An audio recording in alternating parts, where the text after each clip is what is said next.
Sometimes, life doesn't fall apart. It just finally shows you who never truly belonged in your story. The church fell silent as Nathan Cole stared coldly at his bride. "I can't do this. You're too poor. This was a mistake." Gasps echoed through the cathedral as Lena Morris stood frozen in her carefully budgeted wedding dress, humiliation washing over her face. But just as tears threatened to fall, the massive oak doors at the back of the church burst open. A distinguished silver-haired man in an impeccable suit strode confidently down the aisle, flanked by security personnel. "Hello, daughter," he announced. "It seems I'm just in time."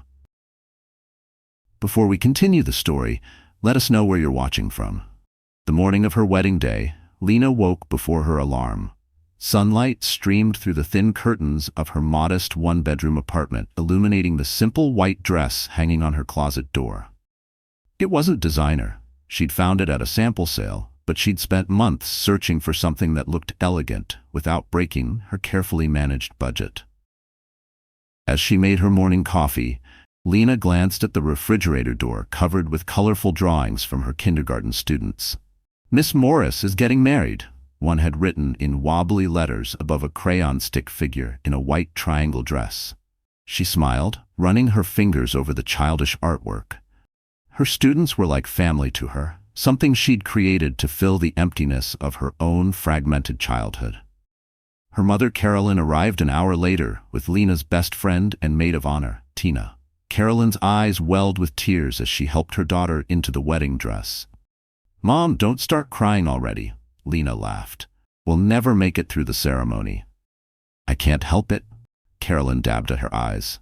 "I just never thought I'd see this day. You marrying into a family like the Coles." Lena's smile tightened slightly. "I'm not marrying a family, Mom. I'm marrying Nathan."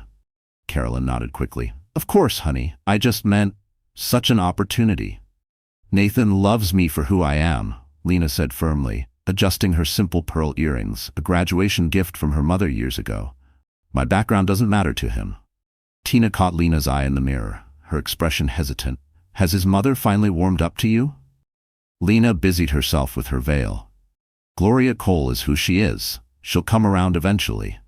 The truth was that Nathan's mother had barely concealed her disapproval. From the moment Nathan had introduced Lena, a kindergarten teacher, she'd said with a thin smile at their first meeting, "How quaint." But Nathan had defended her, hadn't he? He'd told his mother that Lena's compassion and warmth were what attracted him. "Not everyone measures success by their bank account, Mother," he'd said. The memory reassured Lena as she made her final preparations. The church Nathan's family had selected was grand, far more elaborate than Lena would have chosen. Stained glass windows cast colorful shadows across marble floors, and elaborate flower arrangements adorned every pew. As Lena waited in the small antechamber, she overheard two of Nathan's cousins walking past. "Can you believe he's actually going through with it?" one whispered. "Gloria is beside herself." "Well, you know what they say, everybody has their rebellion. At least she's pretty, even if her dress is clearly off the rack." Lena pressed her back against the wall, heart pounding. Tina squeezed her hand. "Ignore them," she whispered fiercely. "They're jealous because you found love based on who you are, not what you own." The wedding march began, and Lena took a deep breath. Her stepfather Frank, the man who had raised her since she was 4, appeared at her side, his eyes kind behind his glasses. "Ready, sweetheart?" he asked, offering his arm. She nodded, pushing away the doubts. This was her day. Hers and Nathan's. Nothing else mattered. The walk down the aisle felt longer than she'd imagined. She noticed Gloria Cole's rigid posture in the front pew, her lips pressed into a thin line. Several of Nathan's business associates were checking their watches or scrolling through phones. But then she saw Nathan waiting at the altar, tall and handsome in his tailored suit, and her worries melted away until she reached him. Something was wrong. Nathan wasn't smiling as she took her place beside him. She saw his jaw was tight, his eyes avoiding hers. "Nathan," she whispered. The minister began speaking, his voice echoing through the cavernous space. "Dearly beloved, we are gathered here today." Nathan shifted his weight from one foot to the other. His mother was staring at him intently from the front row, her eyebrow raised expectantly. If anyone can show just cause why this couple cannot lawfully be joined together in matrimony, Let them speak now or forever hold their peace. The silence that followed seemed to stretch forever. Then, to Lena's horror, Nathan cleared his throat. "I need to say something," he said, his voice carrying through the church. The minister looked startled. "Perhaps we could discuss this privately?" "No." Nathan finally turned to face Lena, his expression cold and distant, a look she'd never seen before. "I can't do this. You're too poor. This was a mistake." The words hit Lena like physical blows. The church erupted in shocked gasps and whispers. "What?" she managed, her voice barely audible. "Let's be realistic," Nathan continued, loud enough for everyone to hear. "We come from different worlds. I tried to convince myself it didn't matter, but it does. I need someone who understands my lifestyle, my ambitions. You'll always be limited." Gloria Cole nodded approvingly from her seat. Lena felt the room spinning around her, her carefully constructed dreams crumbling. Nathan turned away, stepping down from the altar. "Nathan," she called, finding her voice at last. "You don't mean this." "What happened to everything we talked about? Our plans, our future?" she asked. He paused, not even turning to face her. "I've made my decision. I'm sorry for the inconvenience." The inconvenience, as if her broken heart were nothing more than a canceled dinner reservation. As Nathan walked down the side aisle toward a door near the altar, the guests began murmuring loudly, some already standing to leave, others staring at Lena with undisguised pity. And then it happened. The enormous oak doors at the rear of the church swung open with a thunderous boom that silenced every whisper. Framed in the doorway stood a distinguished-looking man with silver hair, wearing what was clearly a bespoke suit that probably cost more than Lena's annual salary. Two men in dark suits and earpieces flanked him, scanning the room with professional vigilance. The wedding planner frantically flipped through her clipboard. "Excuse me, sir. This is a private ceremony." But the man was already walking down the aisle, his gaze fixed on Lena. She stood frozen at the altar, wedding dress shimmering in the light from the stained glass windows, tears still wet on her cheeks. From the front row, Lena heard her mother make a strange sound, halfway between a gasp and a sob. Carolyn gripped her husband Frank's arm so tightly her knuckles turned white. "Carolyn?" Frank whispered, concerned. "Do you know this man?" But Carolyn seemed unable to speak, her face drained of all color. The silver-haired stranger reached the altar steps, stopping just below Lena. Up close, she could see his eyes, a startling, familiar shade of blue that matched her own. "Hello, daughter," he said, his deep voice gentle but carrying throughout the church. "It seems I'm just in time. I'm Christopher Langston." The name sent another wave of murmurs through the guests. Even Nathan, who had been about to exit through the side door, froze in place. "Christopher Langston," someone whispered. "The Christopher Langston, the tech billionaire." Lena stared at the man claiming to be her father, the father she'd been told had abandoned them when she was a toddler, the man her mother refused to discuss.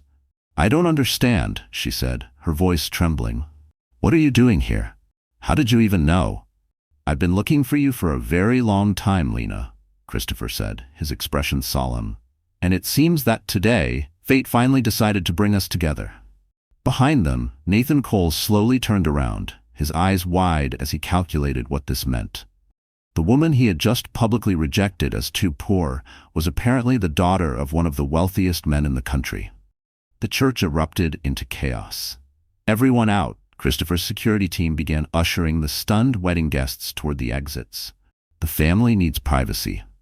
Gloria Cole attempted to approach, her expression now almost comically transformed into a smile.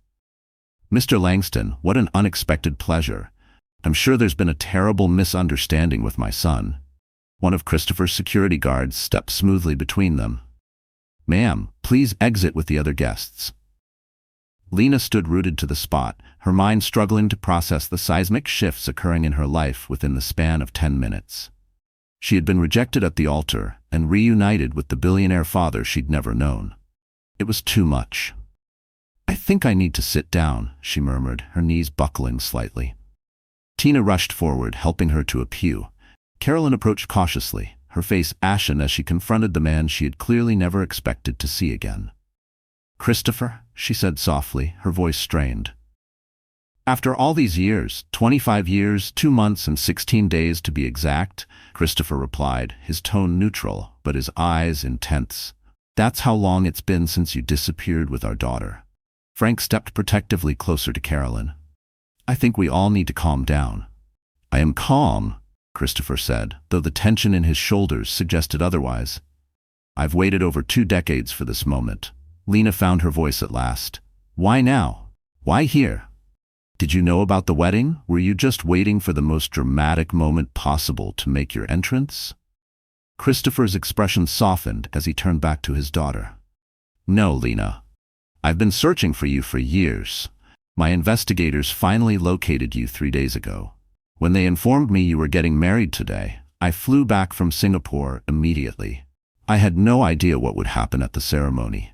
I just knew I couldn't miss the chance to finally see you."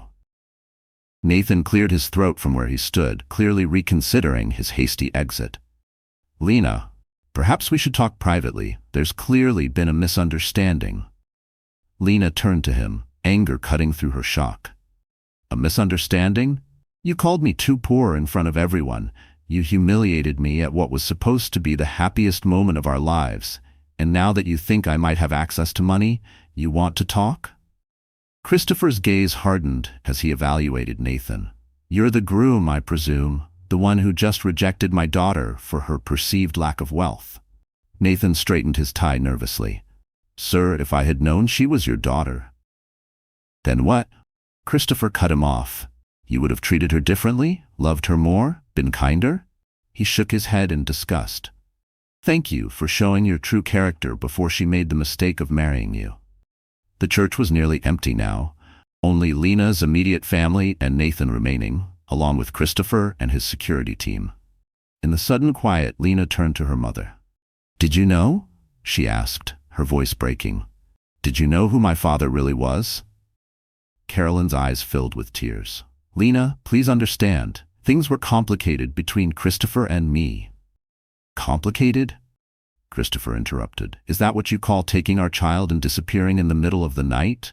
Changing your names, moving across the country, making it impossible for me to find you?" "You were impossible," Carolyn burst out, years of pent-up emotion finally breaking through. "All you cared about was your company, your empire. You worked 20-hour days. You missed her first steps, her first words, everything. When I suggested you cut back hours to spend time with your daughter, you said your business wouldn't run itself." Christopher's jaw tightened. "I was building a legacy, for her, for both of you." "She needed a father, not a legacy," Carolyn shot back. Lena stood up, her wedding dress rustling. "Stop it, both of you. I'm standing right here. After 25 years, I think I deserve some answers that aren't shouted across a church." Christopher and Carolyn fell silent, both looking chastened. Lena's heart pounded beneath the layers of satin and tulle, not from embarrassment this time, but from the weight of everything unraveling in front of her. Her hands clenched the fabric at her sides as she fought to remain composed. She had dreamt of this day for so long, but not like this.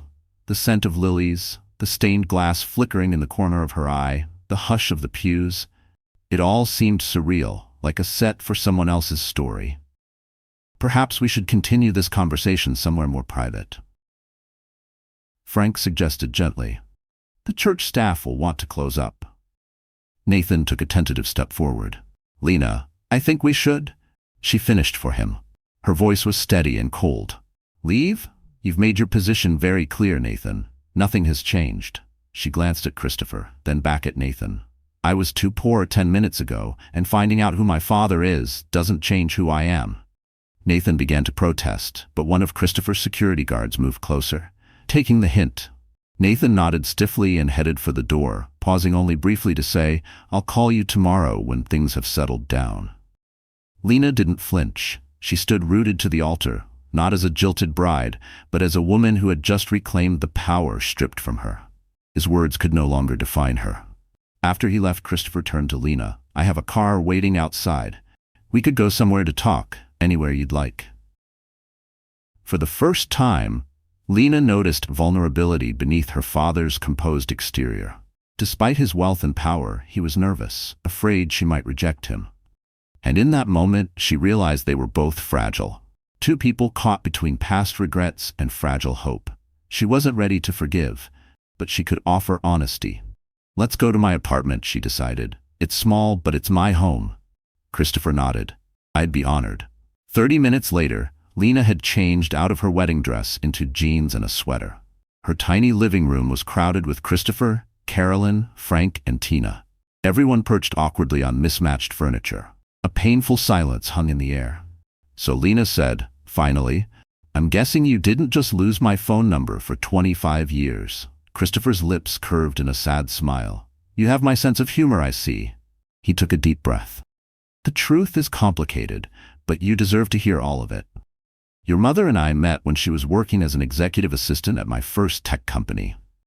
It was a whirlwind romance, and within a year we were married, with a baby on the way. You. Carolyn stared down at her hands. We were so young. Christopher was just starting to see real success, and suddenly he was working all the time, consumed by his company. I was trying to build something that would last, Christopher said, his voice tight. Something that would secure our future. But you missed everything, Carolyn replied. Lena's first steps, her first birthday. You were always at the office or traveling for business. We fought about it constantly, Christopher admitted. Each time I promised to do better, to be more present. Each time, I failed. Lena listened, feeling like she was peeling back layers of old wounds and half-told stories. For years, she had tried to make peace with the emptiness her father had left behind. And now here he was, flawed, regretful, trying. It didn't erase the pain, but it made it feel seen. Lena watched the pain on both their faces, glimpsing the young couple they once were, in love but unable to reconcile their different needs. What happened? She asked quietly. Why did you leave? Carolyn looked up, meeting Christopher's eyes. After a particularly bad argument.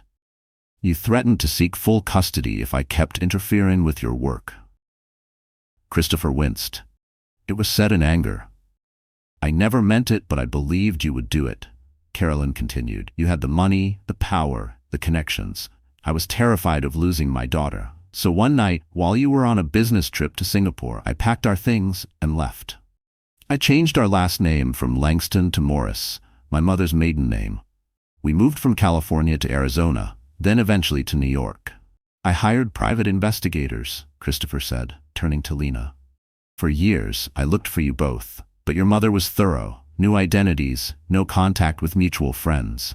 It wasn't until the internet era that facial recognition technology finally gave me a lead. So how did you find me now? Lena asked. Christopher reached into his jacket and pulled out a folded newspaper clipping. This is from 3 months ago. Your school was featured in a local education piece. Lena took the clipping, recognizing the photo of herself with her kindergarten class after they'd won a community garden award. Such a small, ordinary moment, yet it had bridged a 25-year gap. I've missed so much of your life, Christopher said softly. Your childhood, your education, your becoming this remarkable young woman. I can never get those years back, but if you're willing, I'd like the chance to know you now.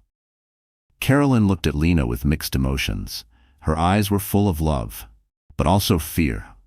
It was as if she was afraid that telling the truth might take her daughter away. Her hands stayed tight in her lap, as if holding on to memories she wasn't ready to release. Lena looked at this stranger, who was her father, this powerful, wealthy man who seemed so genuinely vulnerable as he waited for her response. Then she looked at her mother, the woman who had worked multiple jobs to give her a stable life, who had sacrificed and struggled and never complained. I don't know what to say, Lena admitted. This morning, I was about to marry a man I thought loved me. Now I discover he only valued wealth, and my long-lost billionaire father has suddenly appeared. She laughed shakily. It's a lot to process. Take all the time you need, Christopher said gently.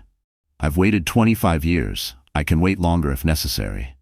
Tina, who had been quiet until now, leaned forward. I hate to bring this up, but what about Nathan? He's bound to come crawling back now. Lena's expression hardened. Nathan showed me who he really is today. I never want to see him again. Carolyn gave a small nod as if she had been hoping Lena would say that. In that moment, the three women, mother, daughter, and best friend, shared a quiet understanding.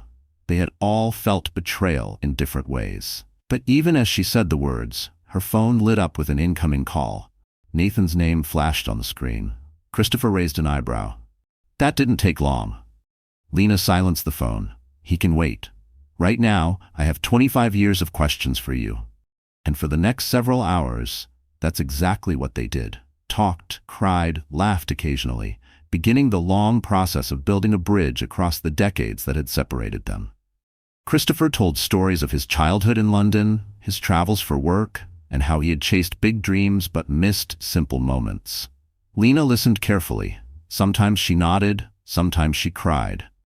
They were two people from different paths, finally learning how they were meant to connect. As evening fell, Lena realized that despite the heartbreak of the morning, she felt a strange sense of possibility. One door had closed, brutally, but another had opened. One she had never even known existed. The week following what should have been her wedding day passed in a blur for Lena. Each morning she still woke with a moment of disorientation, expecting to find herself in the honeymoon suite Nathan had booked at the Maldives resort, only to recognize the familiar ceiling of her small apartment. The pain of his rejection remained raw, but it was increasingly overshadowed by the extraordinary discovery of her father. Christopher had taken a suite at the Four Seasons, refusing to leave New York until he and Lena had begun to establish a relationship. Each day he would call or text, careful not to overwhelm her, but making it clear he was available whenever she was ready to talk again.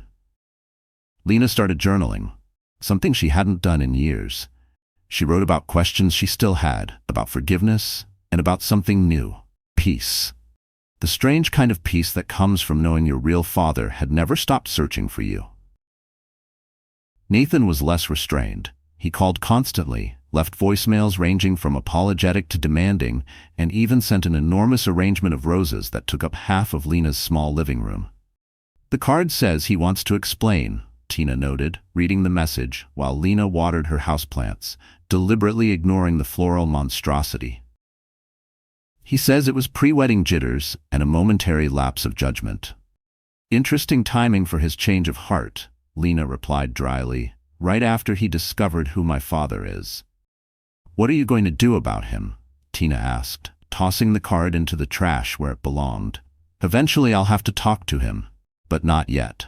I'm still sorting through everything else. Everything else primarily meant Christopher Langston, the father she was just beginning to know. They had met for dinner twice more that week, each time at quiet, discreet restaurants where his security team could ensure their privacy. Lena had learned more about his rise from a middle-class engineering student to tech visionary, while he had eagerly absorbed every detail she shared about her life, her education, her love of teaching, her friends. "You've done well for yourself," he'd said during their last dinner. "I'm proud of the woman you've become, Lena. Your mother did a wonderful job raising you."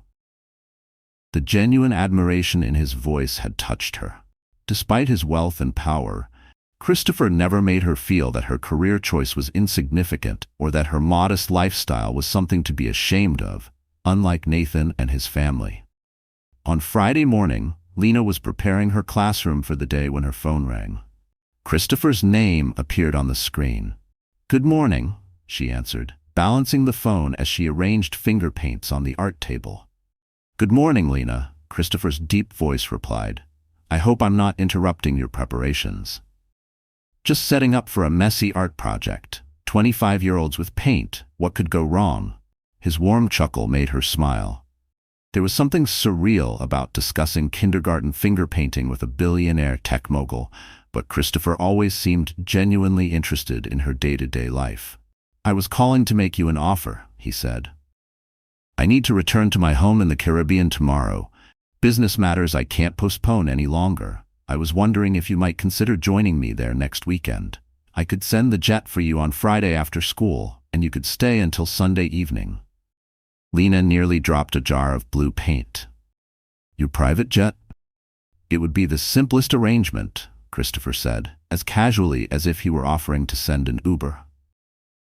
"I thought it might be good for us to spend some time getting to know each other, away from distractions." Distractions like Nathan, Lena thought. And the media, which had somehow gotten wind of Christopher Langston's long-lost daughter and had begun calling her school and camping outside her apartment building. "I'd understand completely if you're not comfortable with the idea," Christopher added quickly. Perhaps it's too soon. No, Lena found herself saying. Actually, I think I'd like that. After the chaos of the past week, the idea of escaping to a Caribbean island was undeniably appealing. Besides, she was curious about Christopher's life. The world that might have been hers if history had taken a different turn.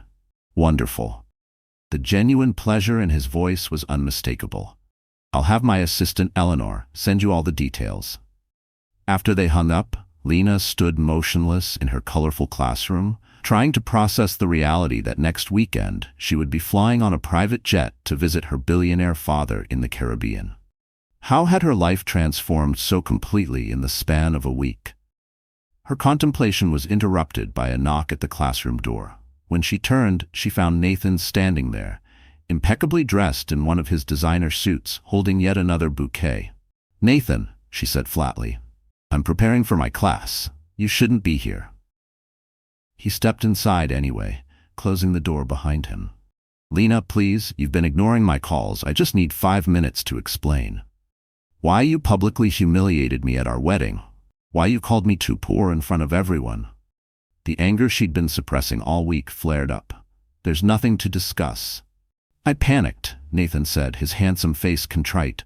"It was pre-wedding anxiety. Cold feet.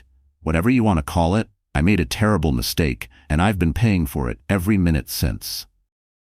He stepped closer. "You have to believe me, Lena. What I did was unforgivable, but I'm asking for your forgiveness anyway. I love you."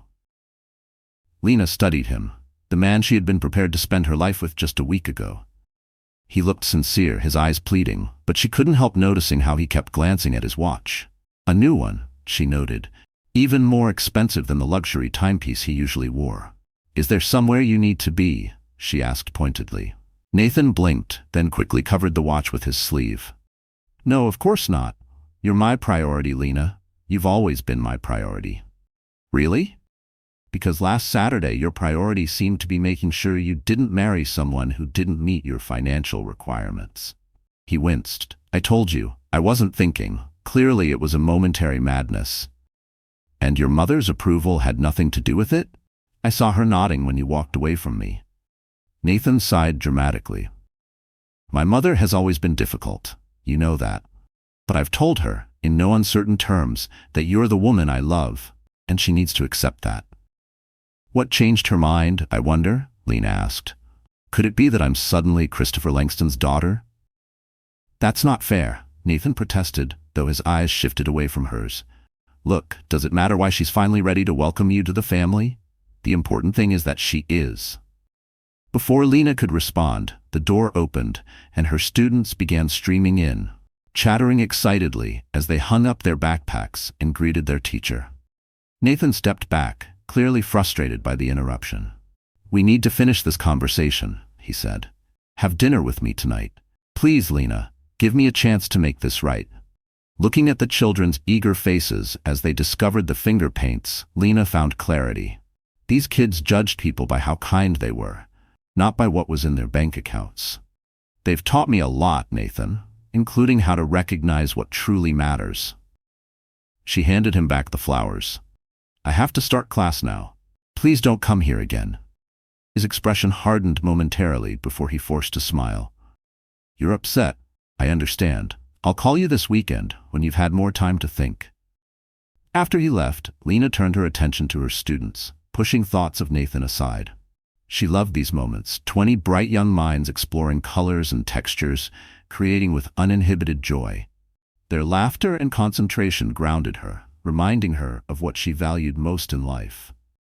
That evening, Lena packed a small suitcase for her weekend in the Caribbean, still marveling at the direction her life had taken. As she folded a sundress, her phone pinged with a text from Christopher. "Looking forward to showing you my home. It's been empty for too long without family." The simple message brought unexpected tears to her eyes. Despite their brief acquaintance, she was beginning to feel a connection to this man who was her father. A sense that a part of her that had always been missing was finally falling into place. The following Friday, Lena found herself boarding a sleek private jet at Teterboro Airport. A friendly crew greeted her by name, showing her to a luxurious leather seat and offering refreshments before takeoff. The interior was elegant, but not ostentatious, much like Christopher himself, who seemed to view his wealth as a tool rather than a showcase. 3 hours later, the plane began its descent toward a private island in the Caribbean.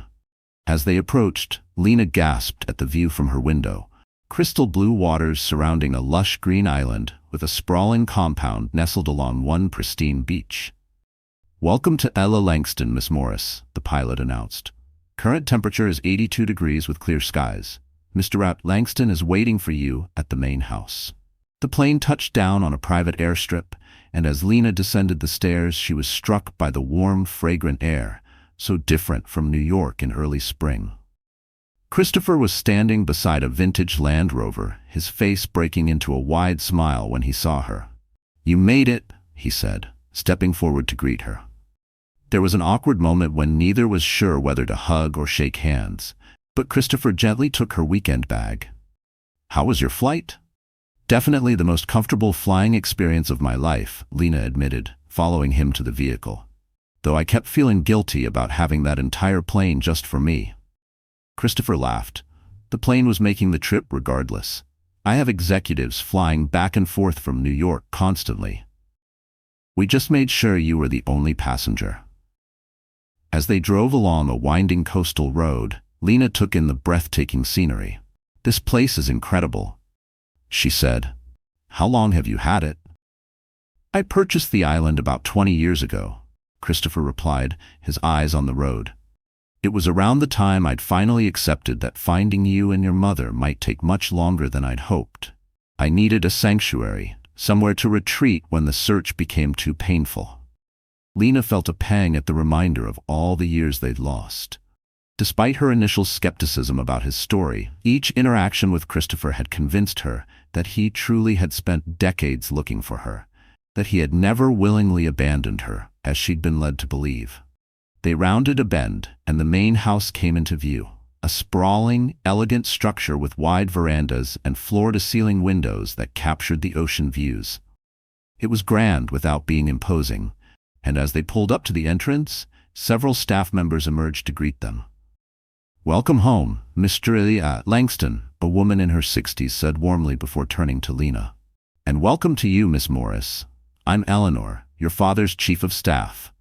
We're all so delighted to finally meet you." There was something in Eleanor's eyes, genuine emotion, that caught Lena off guard. "Thank you," she said. "It's nice to meet you too." "Eleanor has been with me for over 30 years, Christopher explained. "She's more family than employee at this point." 32 years, Eleanor corrected with a smile. "I've been hoping to meet you for a very long time, Miss Morris. Please call me Lena." Christopher led her into the house, which was even more beautiful inside. Open and airy, with natural materials and comfortable furnishings, rather than the cold, sterile luxury Lena had half expected. There were books everywhere, art on the walls that looked chosen with care rather than for status, and family photographs. Lena stopped abruptly, noticing a framed photo on a side table. It was her, or rather a much younger version of her, maybe 6 or 7 years old, in what appeared to be a school play. She was dressed as a tree, her small face beaming from between construction paper branches. "How do you have this?" she asked, picking up the frame. Christopher's expression was both sad and hopeful. "That was the first photo my investigators managed to find of you after you disappeared. It was in a local newspaper in Phoenix, your elementary school's production of The Giving Tree. You were 7. Lena stared at the image, then noticed other frames nearby, more photos of her throughout the years. Her middle school science fair, a high school track meet, her college graduation. "You've been watching me all this time?" she asked, unsure whether to feel touched or unnerved. "Not watching," Christopher said carefully.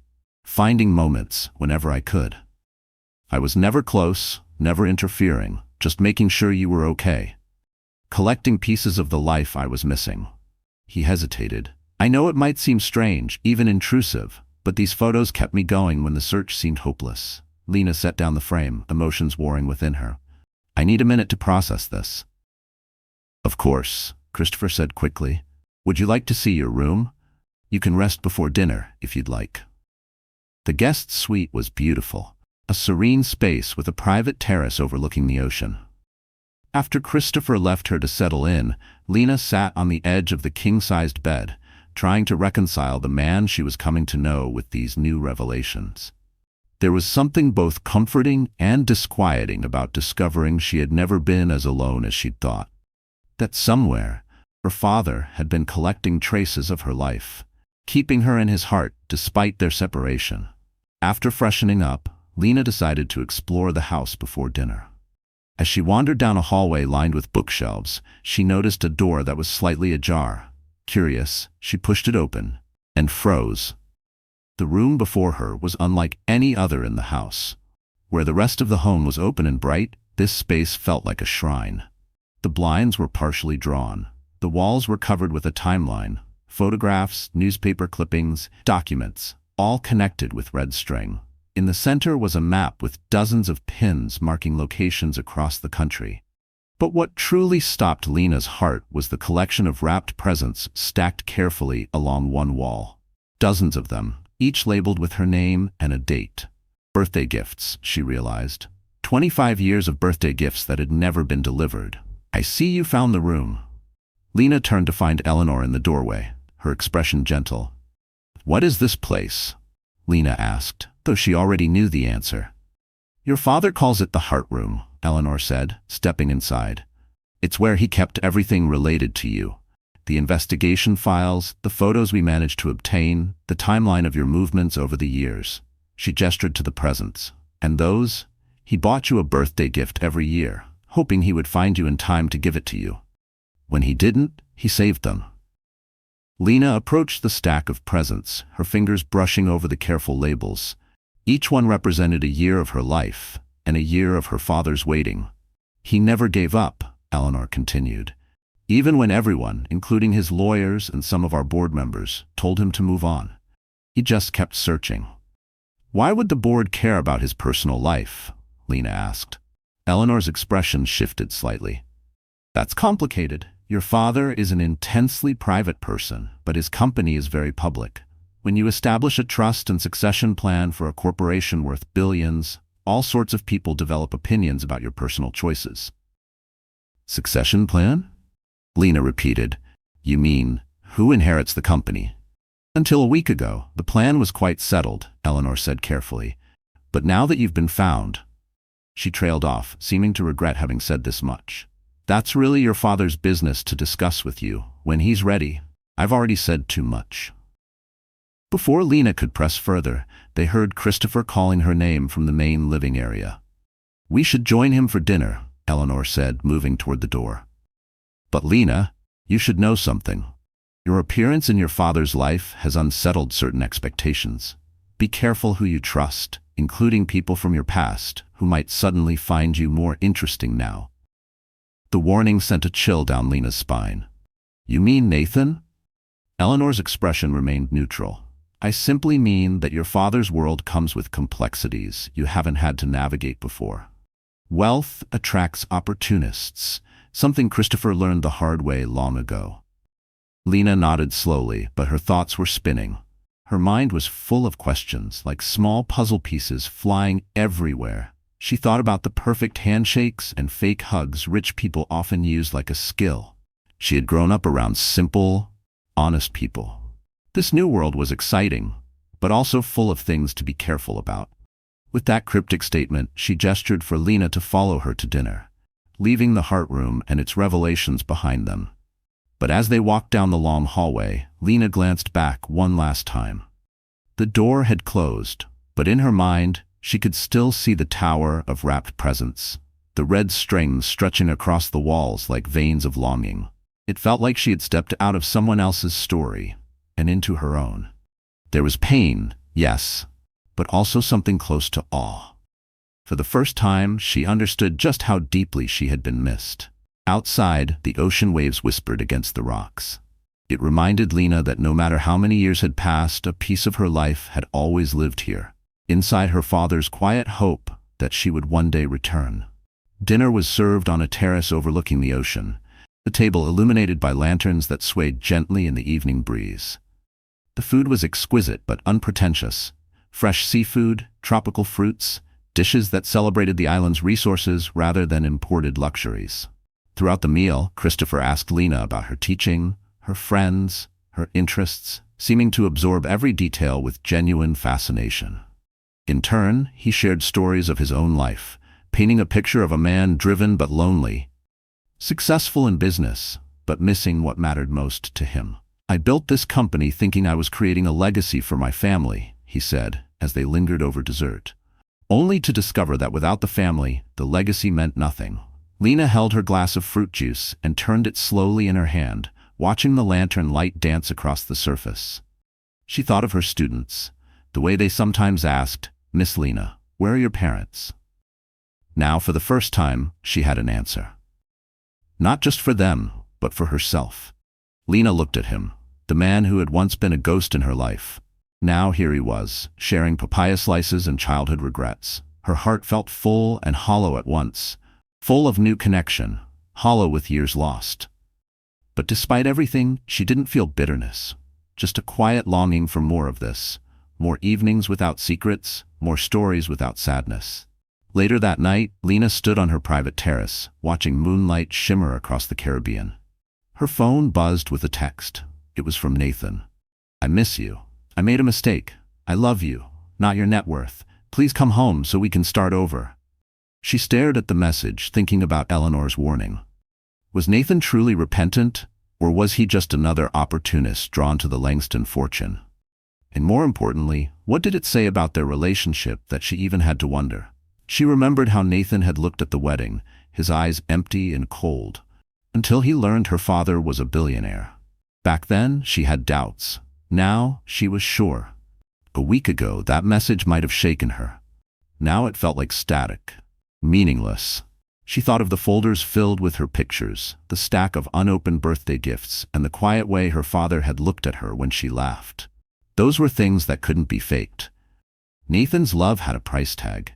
Christopher's didn't. With a decisive swipe, she deleted the message without responding, then turned off her phone entirely. She didn't feel angry anymore, just clear, like cool ocean air filling her lungs.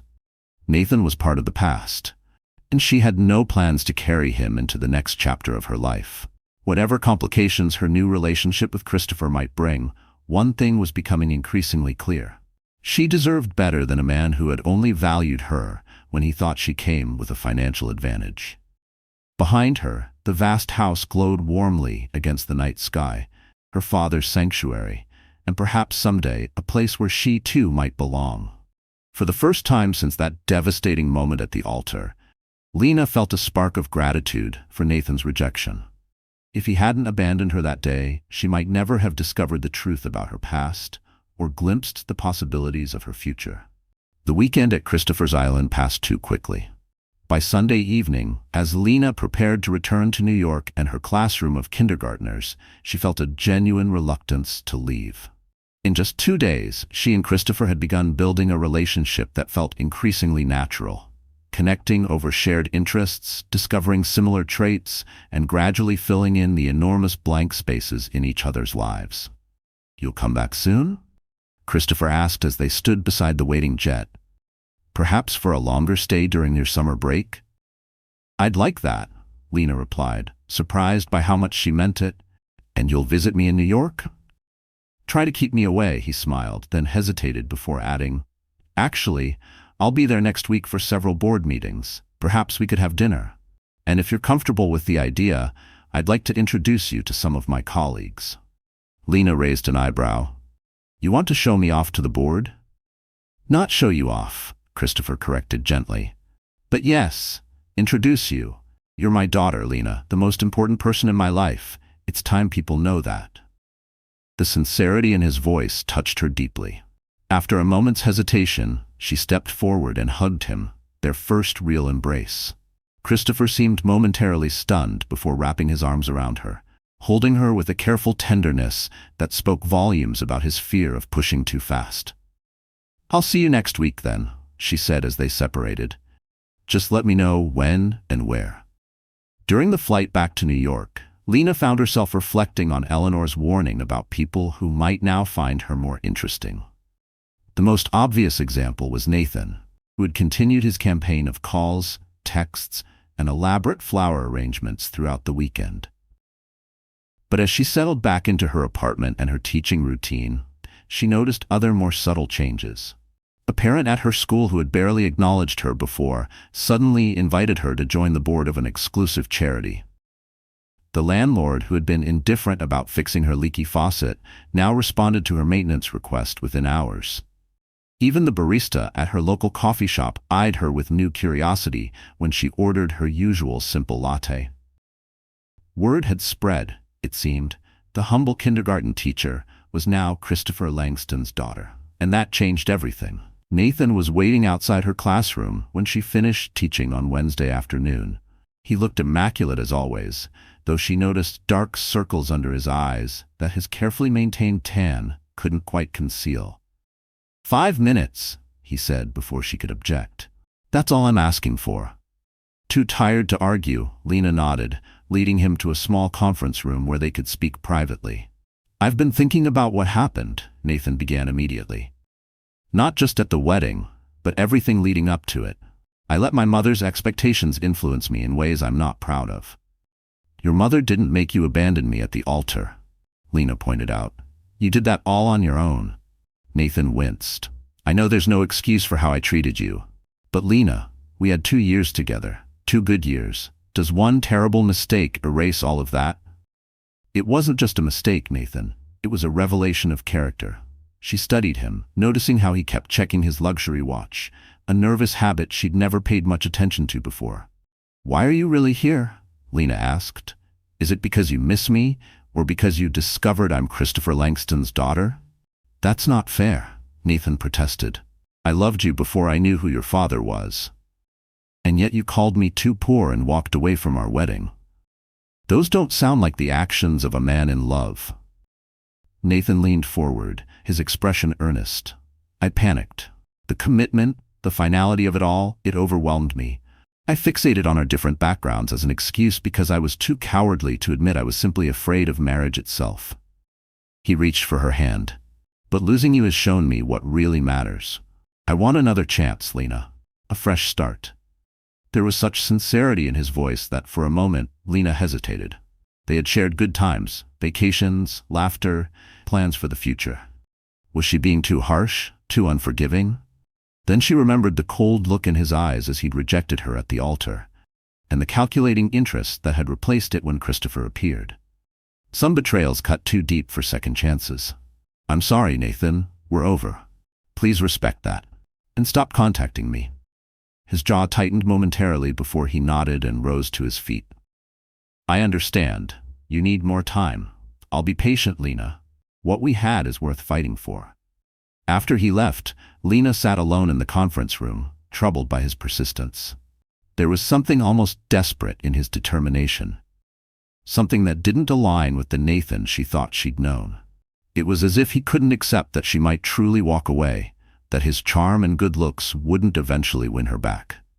That evening, a sleek town car arrived to take Lena to dinner with Christopher at an exclusive Manhattan restaurant. As she entered the private dining room, she was surprised to find not just her father waiting, but several other people as well. Lena, Christopher greeted her warmly. I hope you don't mind the slight change of plans. These are some key members of my executive team who happen to be in town for our meetings.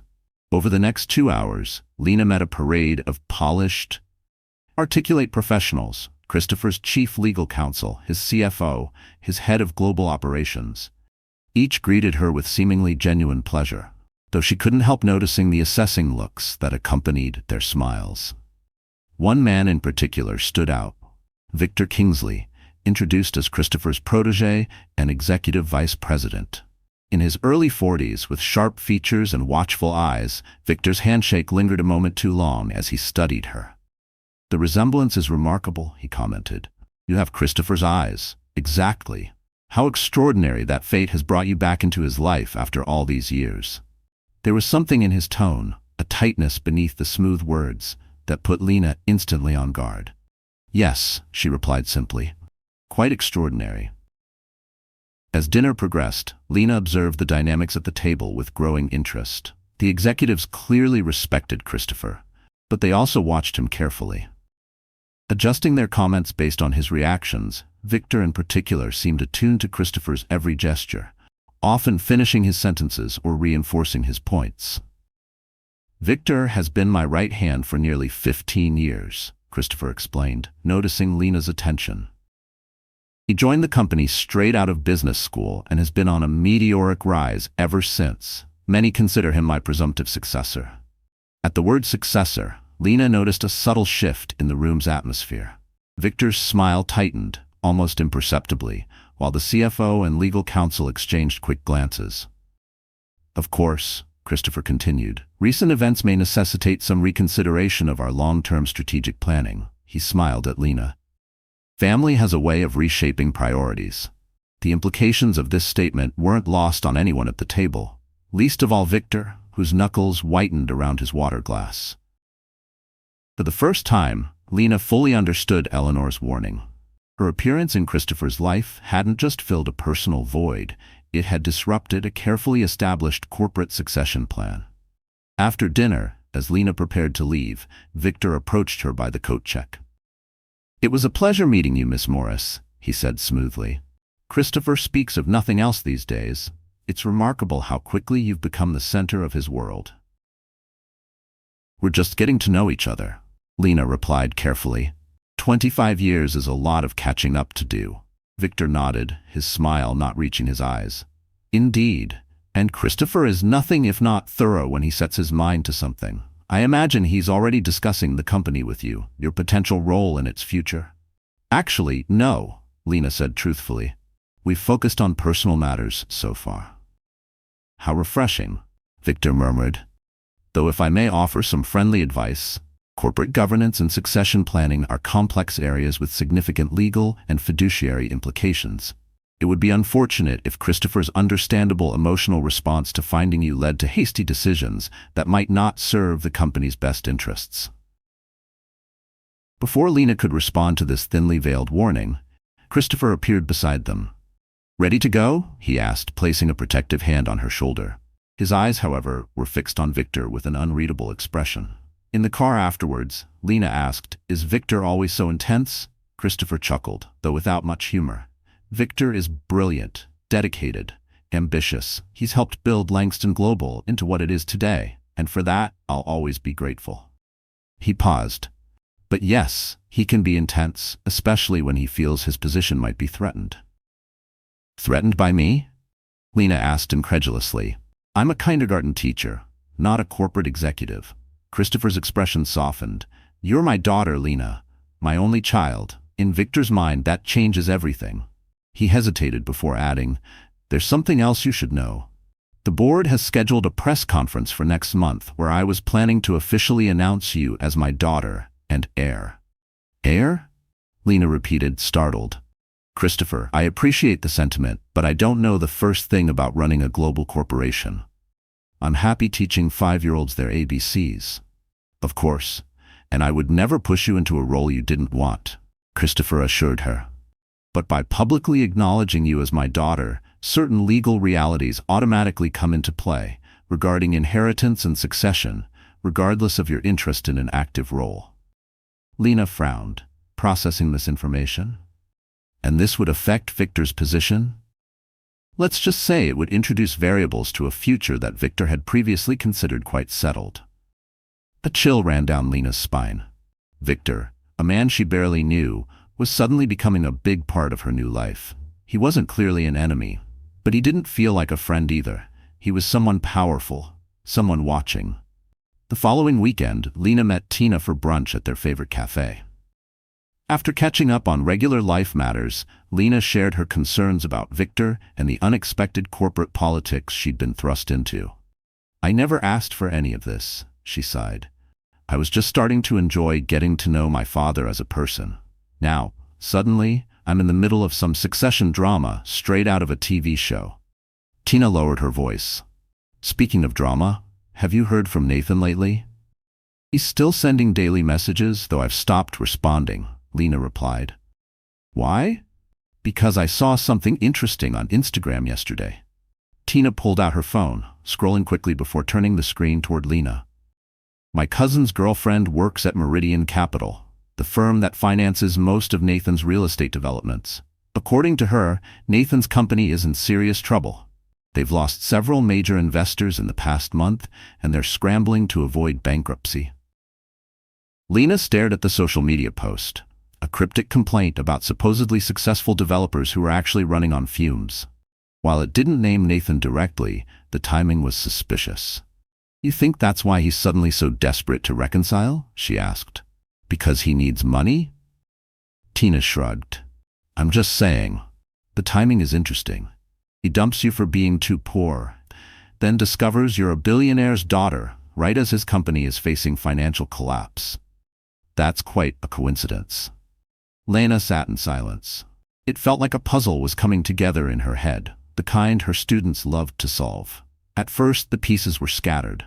Now they showed a clear, worrying picture. She thought about Nathan's eyes the last time they met. There was no love there, just calculation.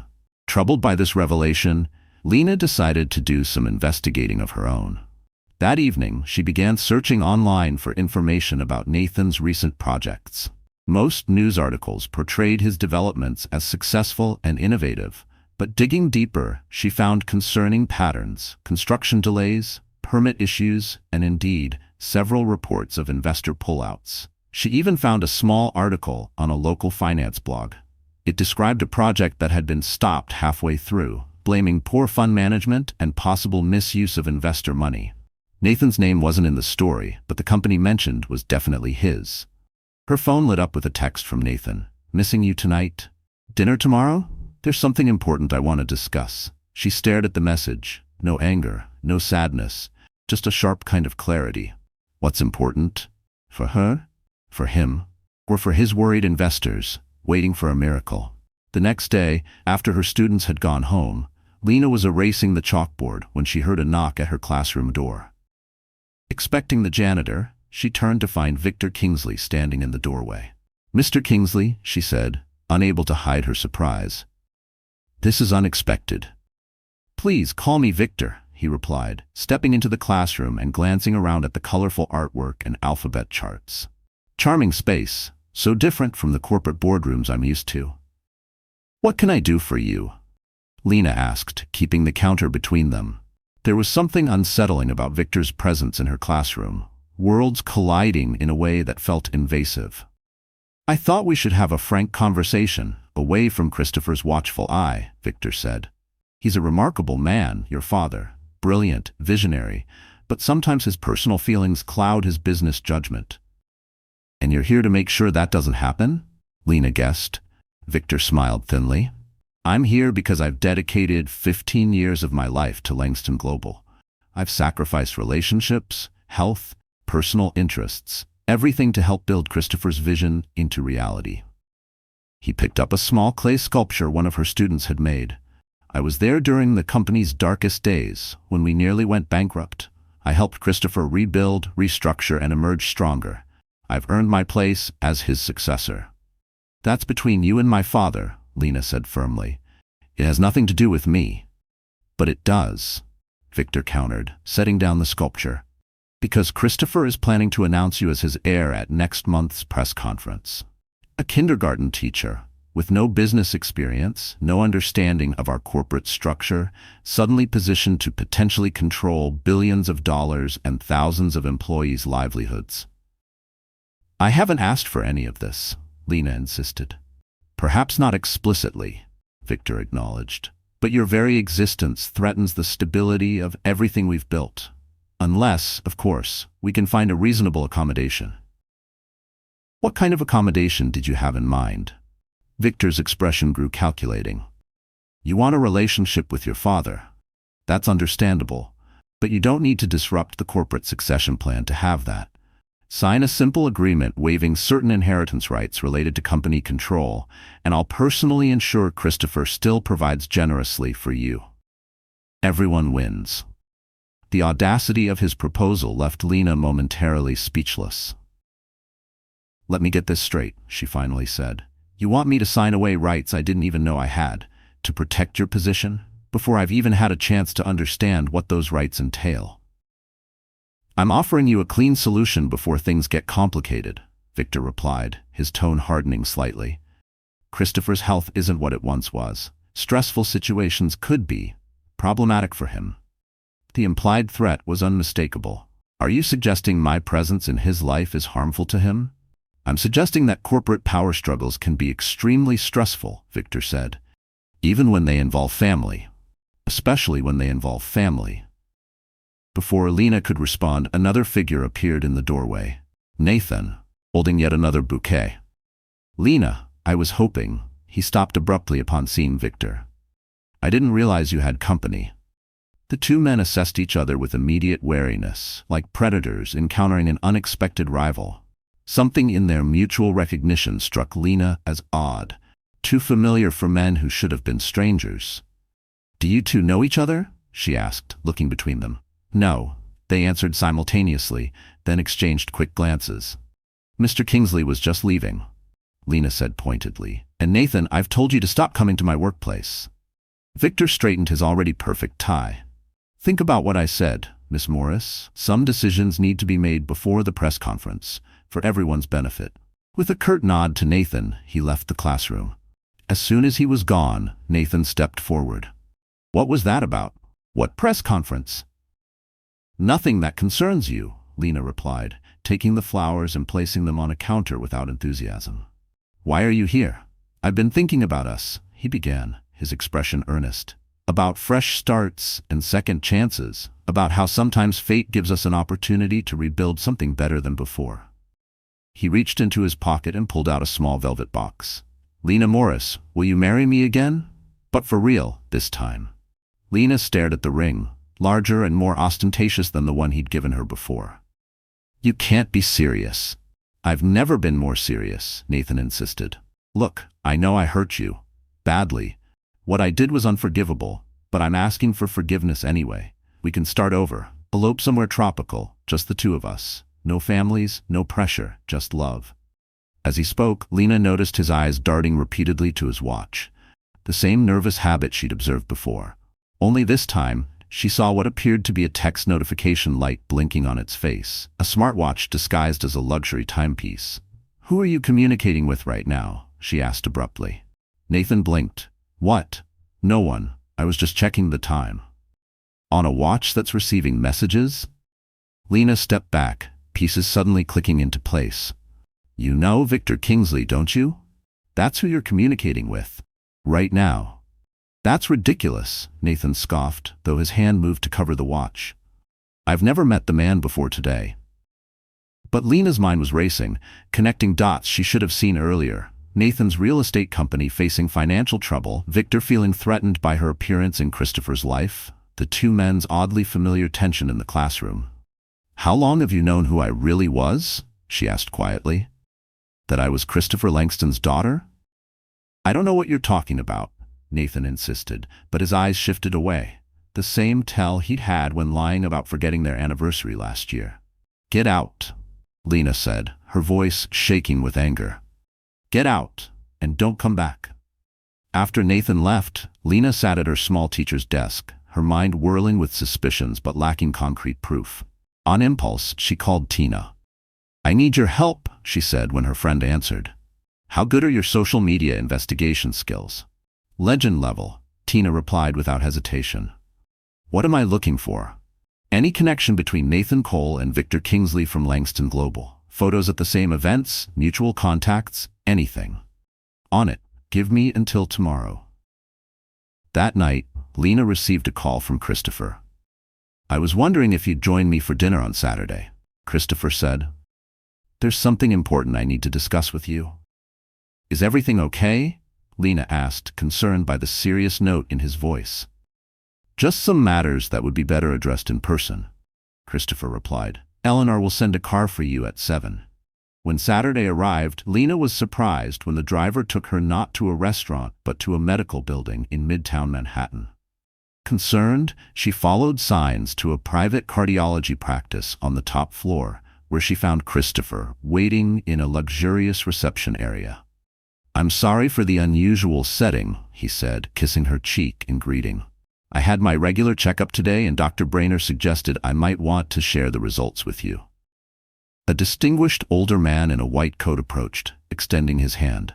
Ms. Morris, I'm Dr. Brainer. I've been your father's cardiologist for nearly a decade. The gravity in his expression sent a chill through Lena. What's going on? Christopher gestured to a private consultation room. Let's sit down. There are some things you should know. Inside, Dr. Brenner showed Lena a series of images on a screen. Christopher's heart from different angles, with certain areas highlighted in color. Your father has a condition called progressive myocardial fibrosis, the doctor explained gently. It causes gradual stiffening of the heart muscle, making it increasingly difficult for the heart to pump efficiently. Lena turned to Christopher. How serious is it? Manageable, for now, Christopher replied. I've had it for years, but it's progressing more rapidly than we'd hoped.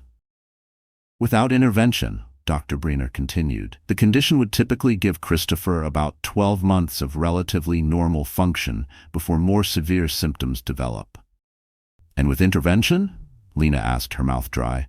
We're exploring several treatment protocols, the doctor assured her. Experimental therapies that show promise. Christopher has excellent general health otherwise, which works in his favor.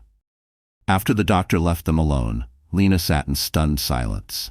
Why didn't you tell me sooner? I didn't want to burden our new relationship with my health concerns, Christopher admitted.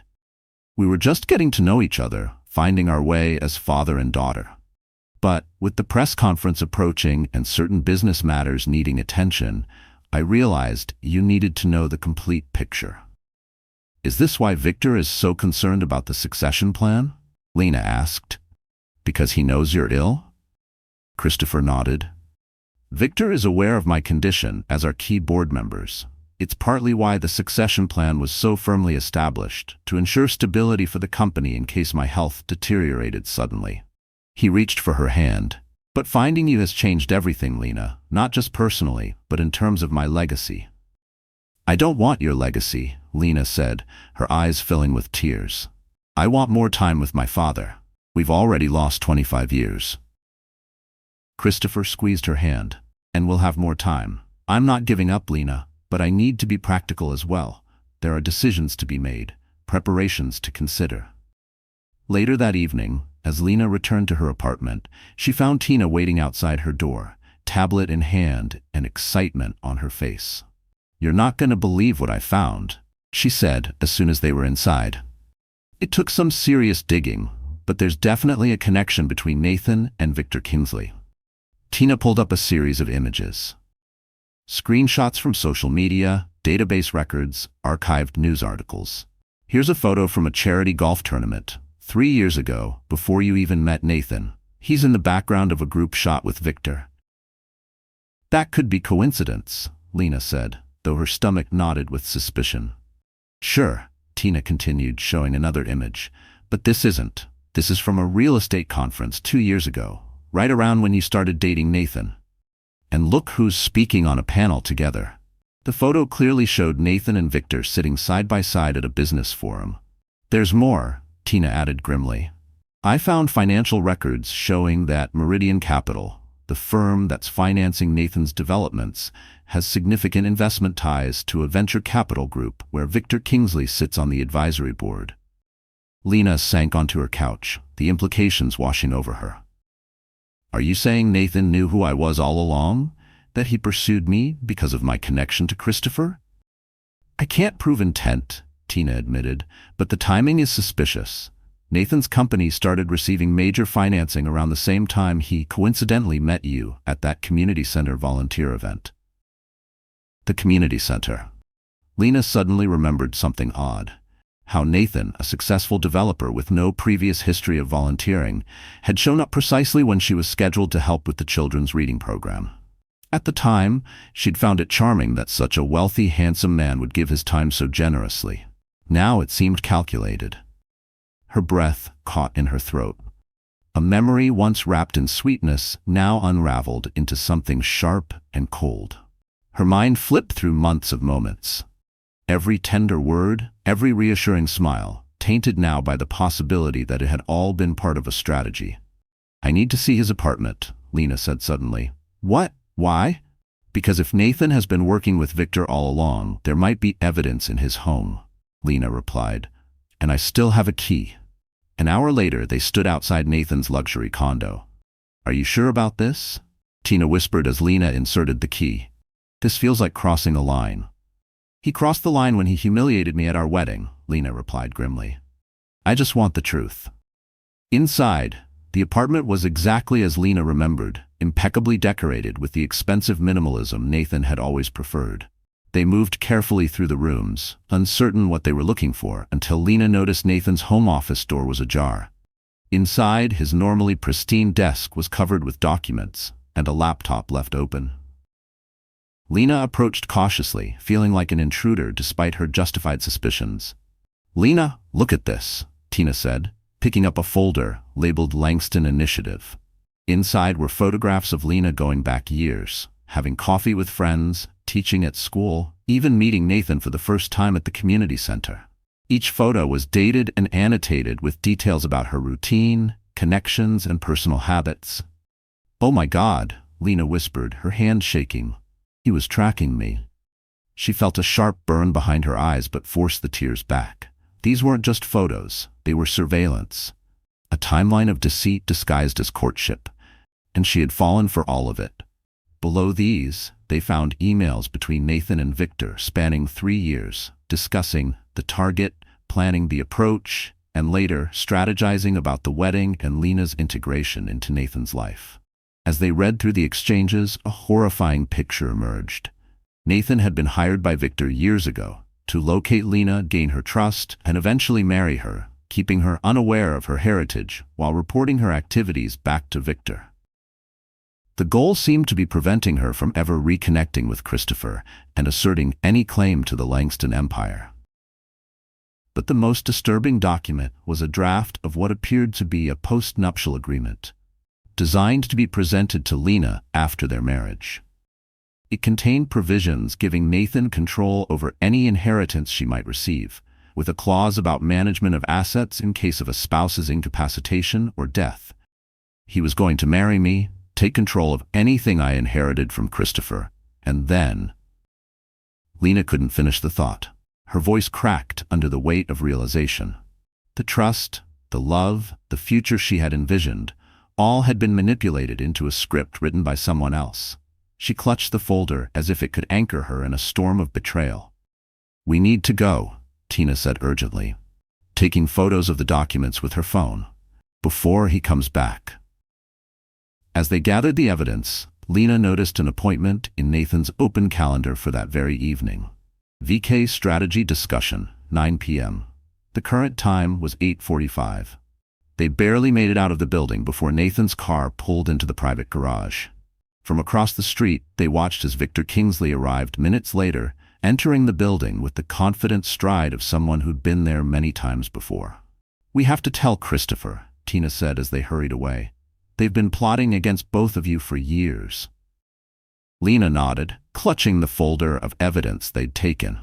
Her mind was reeling from the betrayal, not just Nathan's rejection at the altar, but the calculated deception that had preceded it. Every moment of their relationship had been a lie, part of a cold-blooded strategy to control her and protect Victor's position. Images flashed through her mind, Nathan brushing a stray hair from her face, whispering that he loved her, his nervous proposal, the way he had held her hand at dinner parties. Every act of affection now felt poisoned, staged for advantage. And yet beneath the searing pain, a sharper emotion burned through: resolve. But even as anger and hurt threatened to overwhelm her, Lena felt a strange clarity emerging. She wasn't just Christopher Langston's long-lost daughter anymore. She was a woman who had been underestimated and manipulated, and now she would show Nathan and Victor exactly how much they had misjudged her. Are you absolutely certain about this? Christopher asked, his expression grave as he reviewed the evidence Lena and Tina had gathered. They were meeting in Christopher's New York penthouse, the morning sun streaming through floor-to-ceiling windows that offered a panoramic view of Central Park. Eleanor stood nearby, her usually composed face tight with anger as she examined the photographs and emails. I wish I wasn't, Lena replied. But it's all there in black and white. Nathan has been working with Victor from the beginning. Our entire relationship was orchestrated to keep me from finding you. Christopher placed the documents carefully on his desk, his movements controlled, but his eyes blazing with a cold fury. And the wedding? The public rejection? I think that was unplanned, Lena said. Based on the messages we found, Victor wanted Nathan to go through with the marriage, then use the post-nuptial agreement to control any inheritance I might receive. But something went wrong at the ceremony. Margaret Cole, Tina suggested. Nathan's mother. She never approved of Lena, and from what we saw, she was pressuring him right up until the moment he was supposed to say his vows. He cracked under her influence, which, ironically, created the very situation they were trying to prevent, Eleanor noted. If Nathan had simply married Lena, as planned, you might never have appeared at the church, Christopher finished. They sabotaged their own scheme, Christopher nodded slowly, and now they're scrambling to recover, Victor, by threatening you and trying to force you to sign away your rights. Nathan. By suddenly wanting to elope? Christopher's expression darkened. Did you find any evidence of what they planned after securing control of your inheritance? Lena hesitated. There was a clause in the draft agreement about management of assets in case of my incapacitation or death. And Nathan's real estate company is nearly bankrupt. He needs money, desperately. The implications are disturbing, to say the least, Christopher said quietly. What do we do now? Lena asked. Go to the police? Christopher exchanged looks with Eleanor. The evidence is compelling, but much of it could be explained away in court as business connections rather than conspiracy. Victor is very careful. He would have insulated himself legally. So they just get away with it? Tina asked incredulously.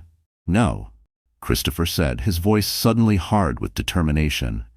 They most certainly do not get away with it. But we need to be strategic. He turned to Lena. You mentioned Nathan has proposed again and wants to elope? Lena nodded. He's been pushing for a quick ceremony, destination wedding, just the two of us. And what if you counter-propose something else? Christopher suggested. A second wedding here in New York. Something elegant but intimate with just close family and a few key business associates. Lena caught his meaning immediately, including you and Victor. Exactly, Christopher confirmed. A perfect opportunity to gather all the players in one place. You want me to pretend I'm taking Nathan back? Lena asked, uncertain. Just long enough to expose him and Victor in front of witnesses who matter, Christopher explained.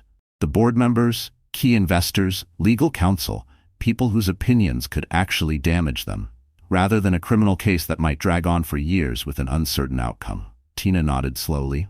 A fake wedding, but a very real trap. Eleanor crossed her arms. Her voice was calm but firm. Lena, if you go forward with this, you need to be ready. They will be watching you closely. There's no turning back. Lena considered the proposal. The idea of pretending to reconcile with Nathan was distasteful. But the prospect of publicly exposing his betrayal, of taking control of the narrative rather than remaining his victim, held undeniable appeal. It would need to be convincing, Eleanor cautioned. Nathan and Victor would be suspicious of a sudden reconciliation.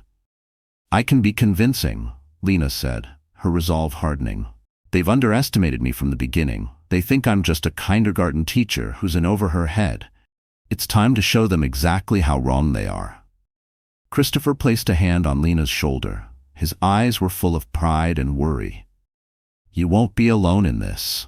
We'll help you, but you are the only one who can make them believe the act. Over the following 2 weeks, Lena executed her part of the plan with precision. She responded to Nathan's increasingly desperate messages with carefully calibrated reluctance, followed by tentative forgiveness. She allowed him to believe his charm was wearing down her defenses, that his persistence was being rewarded. I'm still hurt by what happened, she told him during a carefully staged chance encounter at her favorite coffee shop. But maybe you're right about second chances. Nathan seized the opening eagerly. Let me prove myself to you, Lena. We can elope, start fresh without all the pressure and complications. Actually, she replied thoughtfully, I've been thinking about that. Eloping feels like hiding, like we're ashamed. If we're really going to start over, I want to do it properly, with the people who matter to us present.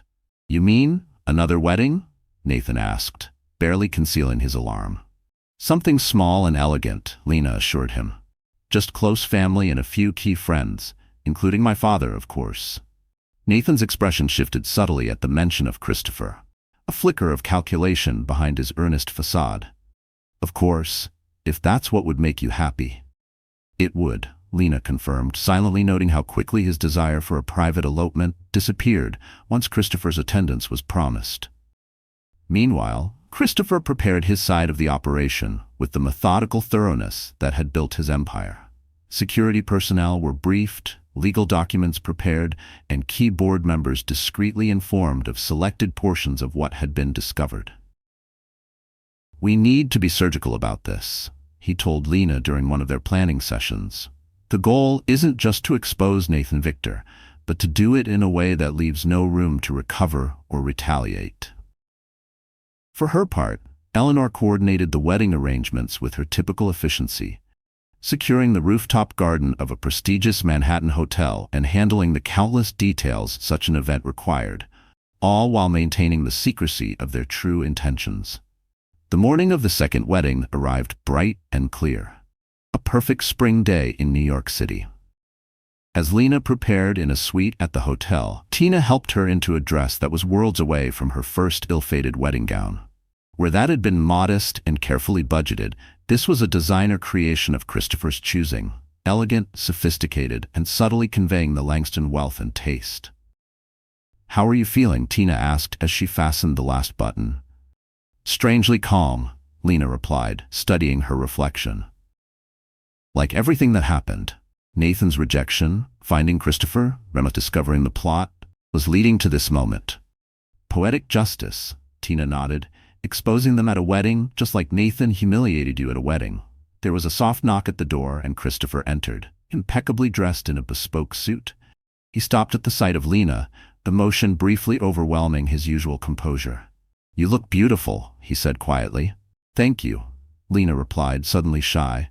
"For everything. The dress, this chance to set things right." "You've done the hard part," Christopher assured her. "Keeping up this pretense with Nathan couldn't have been easy." Lena smoothed her hands over the silk of her gown. "Actually, it was easier than I expected. Once I saw the truth about him, it was like looking at a stranger wearing a familiar face. The man I thought I loved never existed." Christopher offered his arm. "Are you ready?" She took a deep breath and nodded. "Absolutely." The rooftop garden had been transformed into an elegant wedding venue, with white flowers and greenery creating an atmosphere of simple sophistication. Unlike Lena's first wedding, this gathering was deliberately small, perhaps 50 guests in total, each carefully selected for their significance in either exposing or witnessing the coming revelation. Nathan waited at the altar, handsome in his tuxedo, his confident smile betraying no hint of his true intentions.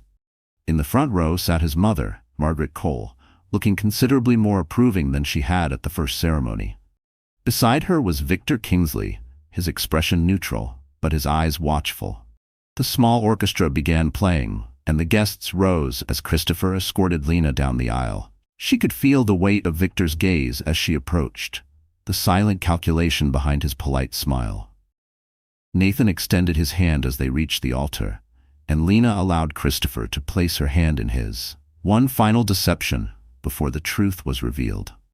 The minister began the ceremony, his words flowing smoothly until he reached the familiar phrase, "If anyone can show just cause why this couple cannot lawfully be joined together in matrimony, let them speak now or forever hold their peace." In the pause that followed, Lena gently withdrew her hand from Nathan's grip. "Actually," she said, her clear voice carrying across the rooftop, "before we proceed, I'd like to share something with everyone." Nathan blinked in confusion. "Lena, what?" "Security," Christopher said quietly. Immediately, several of his team moved into position, two beside Victor, one near Nathan, others discreetly blocking the exits. Lena turned to face the guests. "I want to thank you all for coming today, especially those of you who witnessed my humiliation at my first wedding, when Nathan declared me too poor to marry. I'm sure you're wondering why I would give him a second chance." Murmurs rippled through the small crowd. Nathan reached for Lena's arm. "Darling, this isn't the time." "Actually, it's exactly the time," Lena replied, stepping away from him. "You see, I've recently discovered that my entire relationship with Nathan was a fraud. a calculated plan orchestrated by him and Victor Kingsley to prevent me from discovering my true identity as Christopher Langston's daughter. Victor rose to his feet. This is absurd, Christopher. Control your daughter's theatrics? I think we should hear what she has to say, Christopher replied calmly. At his signal, Eleanor activated a projection screen disguised among the wedding decorations. On it appeared the first of many incriminating documents, emails between Nathan and Victor discussing the target and their strategy over 3 years. For 3 years, Lena continued, Nathan has been reporting on my activities to Victor, ensuring I remained unaware of my heritage. Their goal was to keep me separated from my father, and when that failed, to secure control of any inheritance I might receive. Nathan's face had drained of color. Lena, these are obviously fabricated. Someone is trying to drive us apart. Like this document? Lena asked as Eleanor displayed the postnuptial agreement on the screen. The one giving you control over my assets in case of my incapacitation or death? Was that fabricated too, Nathan? Margaret Cole rose shakily to her feet. Nathan, what is she talking about? What have you done? But Nathan was already moving, attempting to push past one of the security personnel toward the exit. This is a private matter between Lena and me, if you'll excuse me. I'm afraid we can't let you leave just yet, Christopher said, nodding to his security team, who firmly blocked Nathan's path. Not when there's so much more to discuss, like the embezzlement Victor has been conducting from Langston Global for the past 5 years. This accusation sent a fresh shock through the assembled guests.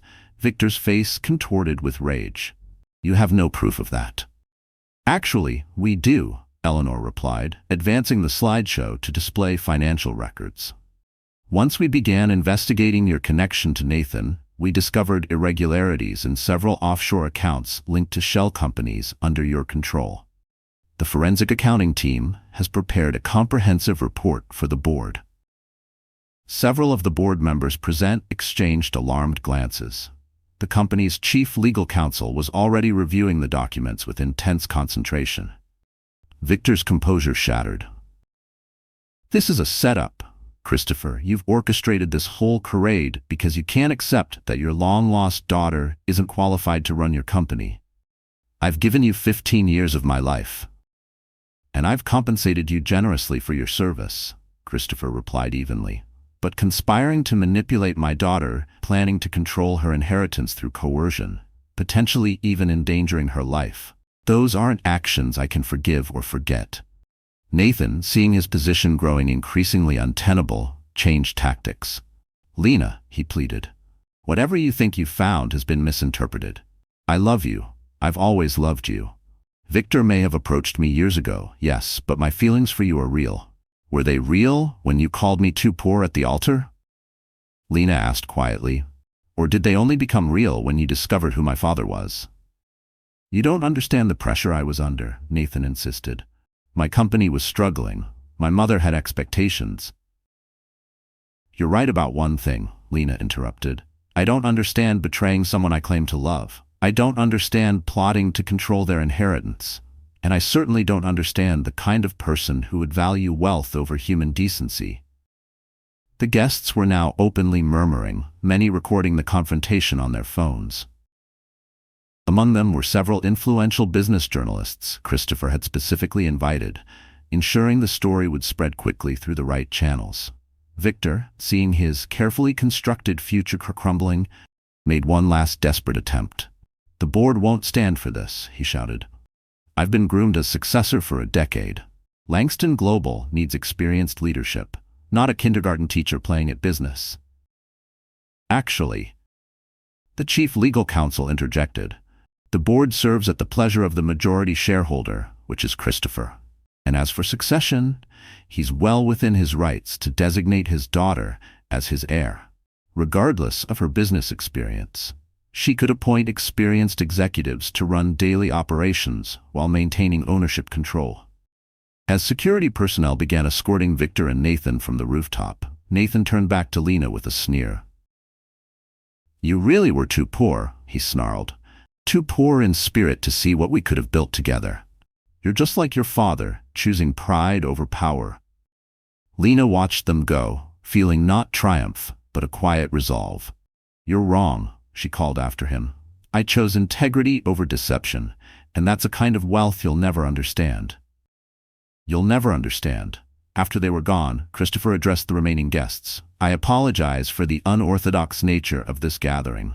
While it wasn't the wedding you expected to witness, I hope you understand the necessity of addressing these matters openly. Please join us for the reception that's been prepared. This may not be a wedding celebration, but it is certainly a day worth commemorating."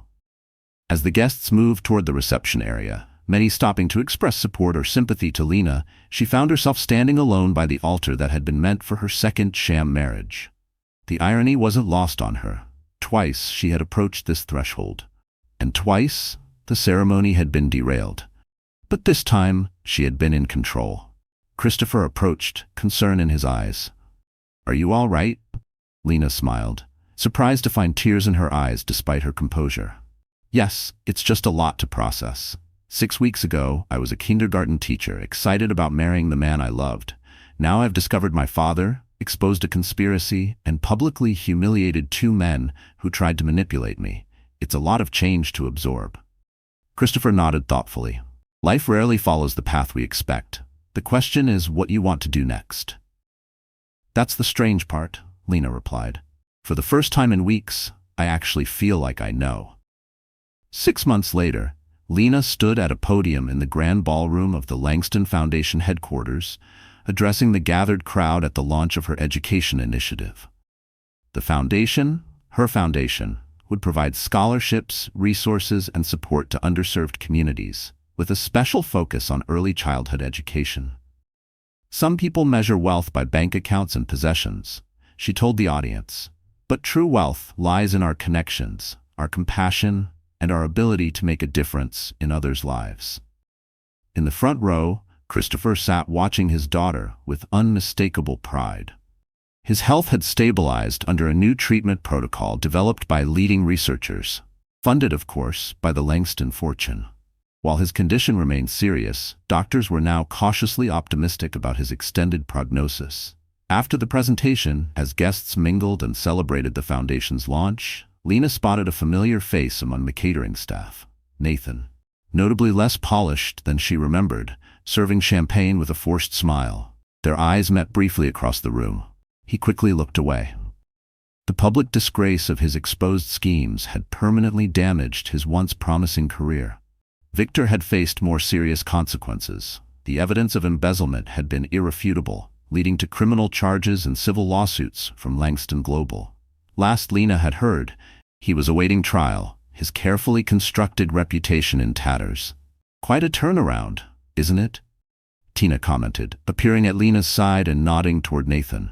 "From calling you too poor to serving drinks at your foundation launch." "Life has a way of balancing the scales," Lena agreed, "though I take no pleasure in his downfall, just in the knowledge that he can't hurt anyone else the way he tried to hurt me." Later that evening, Lena drove to her mother's modest suburban home, where Ellen and Robert were hosting a small family dinner to celebrate the foundation's successful launch. Christopher had been invited as well, a development that would have seemed impossible just months earlier. As Lena entered the familiar living room, she found her mother and stepfather sitting together on the sofa, looking at old photo albums, Ellen sharing the childhood memories Alexander had missed, both of them laughing over Lena's gap-toothed elementary school pictures. "There she is," Ellen called when she noticed Lena. "The woman of the hour." "Hardly," Lena laughed, accepting her mother's hug. "I just gave a speech. The real work is just beginning." "Don't diminish what you've accomplished," Christopher admonished gently. "Creating a foundation that merges your passion for education with the resources to make a significant impact, that's no small achievement." As they gathered around the dinner table, a scene that would have seemed impossible just months ago, Lena felt a profound sense of gratitude wash over her. Despite the betrayal and pain she had endured, she wouldn't change the path that had led her here, to this moment of authentic connection with both her parents. "I propose a toast," Robert said, raising his glass, "to new beginnings, long overdue reunions, and the family we choose to build, despite life's obstacles." "To family," they echoed, glasses clinking in the warm light of the dining room. Later, as Lena helped her mother with the dishes while Christopher and Robert discussed baseball in the living room, Ellen nudged her daughter gently. "Are you happy, sweetheart? Really happy?" she asked. "So much has changed in your life." Lena paused, considering the question seriously. "I am," she replied truthfully. "Not in the way I expected to be 6 months ago, but in a deeper way. I think I know who I am now, not just as Christopher Langston's daughter or Nathan's ex-fiancée, but as myself, Lena Morris, a kindergarten teacher who happens to run a foundation, a woman who knows her own worth can't be measured by anyone else's standards." Ellen squeezed her daughter's hand. "That's the greatest wealth of all," she said softly, "and it's something no one can ever take from you." Through the doorway, Lena could see Christopher laughing at something Robert had said. Two men from entirely different worlds, finding common ground in their care for the same family. She thought about the journey that had brought them all to this point, the humiliation that had revealed her true heritage, the betrayal that had ultimately freed her from a life built on lies, the confrontation that had allowed her to reclaim her narrative. "You're too poor," Nathan had said at that first wedding. How wrong he had been. Lena Morris had never been poor in the ways that truly mattered, in courage, in integrity, in the capacity to forge genuine connections. And now, surrounded by her reconstructed family, not perfect, still healing, but authentic in every way that counted, she knew without doubt that she was wealthy beyond measure. Dear friend, there are moments in life when everything you believed in shatters before your eyes. And yet, what rises from the ruins can be something far greater. Lena's journey reminds us of a powerful Stoic truth. It's not what happens to you, but how you respond to it that matters. She was rejected, betrayed, manipulated, but she didn't let that define her. Instead, she chose clarity over confusion, truth over appearances, and self-respect over pleasing others. Like Lena, we too have the power to walk away from what no longer honors us, and step boldly into the unknown with dignity and purpose. You are not what you've lost. You are what you choose to become next. If this story moved you, encouraged you, or made you pause to reflect, please like, share it with someone who needs it, and subscribe to our channel for more true stories that inspire the soul and strengthen the spirit.